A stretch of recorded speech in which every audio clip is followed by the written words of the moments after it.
I noticed this girl, rather plump.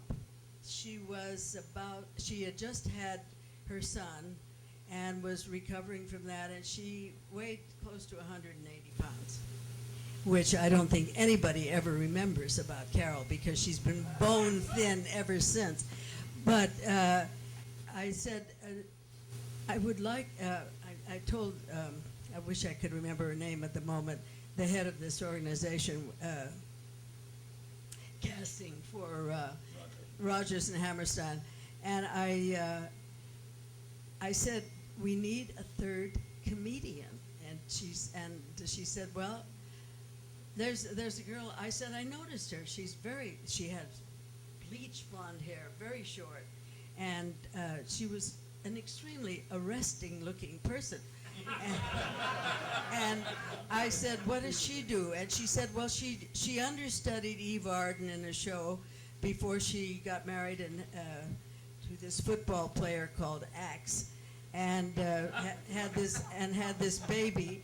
And I said, do you mind if I take her over because Gower is auditioning? And she said, no, we don't have anything for her right now. So I got her in the car. She never drove. She still doesn't. And I got her in the car, and I asked her on the way over what she did for an audition. And she said, oh, I do imitations. And so I said, who do you imitate? And she said, well, she imitated Marlene Dietrich and, 2 or 3 very well-known people that are very, and she did. So anyway, we walk in the studio, the Perry studio, just off of Hollywood Boulevard, and I said, this is Carol Channing. And she turned to Gower and she said, do you mind if I take off my shoes? Gower said, you can take off anything you want to. What do you do? And so he fell down laughing. And so did Bill Ide. And Charlie Gaynor, who wrote the show, they're all sitting there. And so she did about 3. And then I could tell that she needed to do more. And so I kept throwing a couple of names that she had thrown at me. Now, in her book, she says that I said, do Uta Hagen. I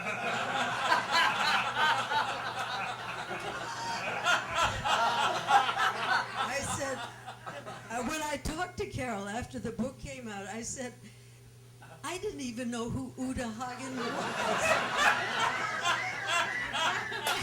And if I had known who Uta Hagen was, she certainly couldn't ever do an imitation because she was always different, like every great actress. A question about Gower. Yes.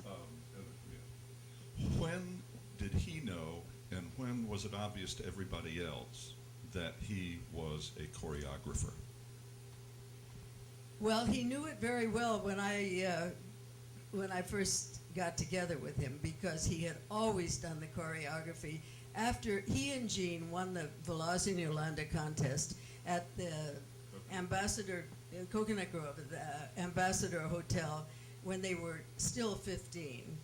And they were the youngest ones ever. And a prize for that was learning the Violanda, where you did all those little steps like that.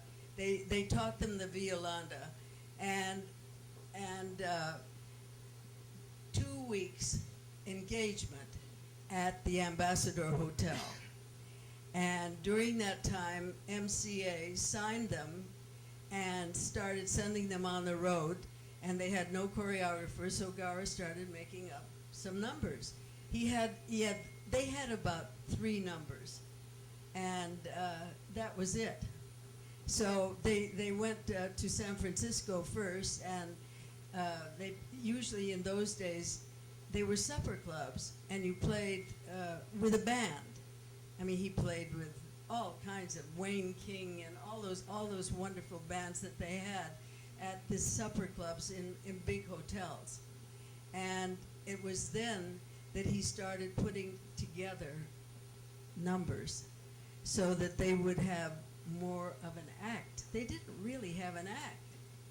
And they were known as America's youngest dance team.